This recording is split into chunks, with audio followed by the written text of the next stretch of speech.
Φίλοι μου, γεια σας και καλώς ήρθατε στο Μπουζούκιland.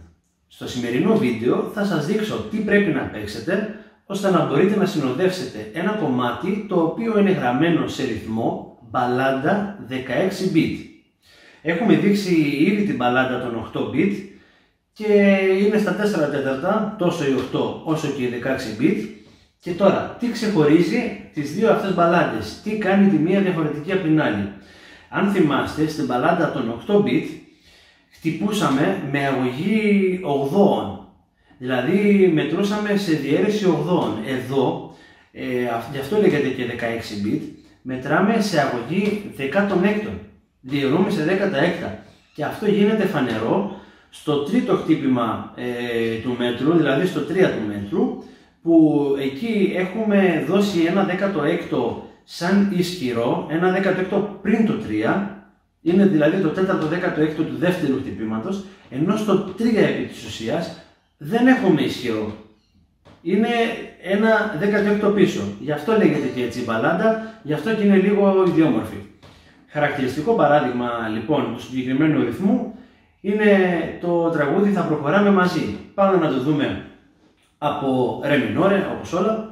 Θα παίξουμε την πρώτη πενιά κάτω από την νότα ρε. 1, 2, 3, 4. Βλέπετε εδώ το 3, το είπα ένα 16ο πίσω. Πάμε να το ξαναδούμε για να γίνει κατανοητό. 1, 2, 3, 4. 1, 2, 3, 4. Βλέπετε στο 3 δεν χτυπάω κάτι. Χτυπάω ένα 16ο πίσω. Και αυτή η ιδιομορφία κάνει τον ρυθμό πάρα πολύ ενδιαφέρον. Πάμε να το δούμε άλλη μία. 1, 2, 3, 4.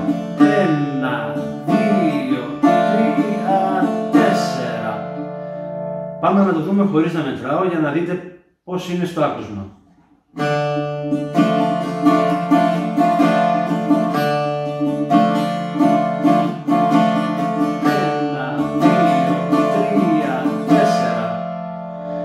Αυτός είναι ο ρυθμός και πάρα πολλά τραγούδια, ειδικά μοντέρνα, είναι γραμμένα πάνω στο συγκεκριμένο ρυθμό.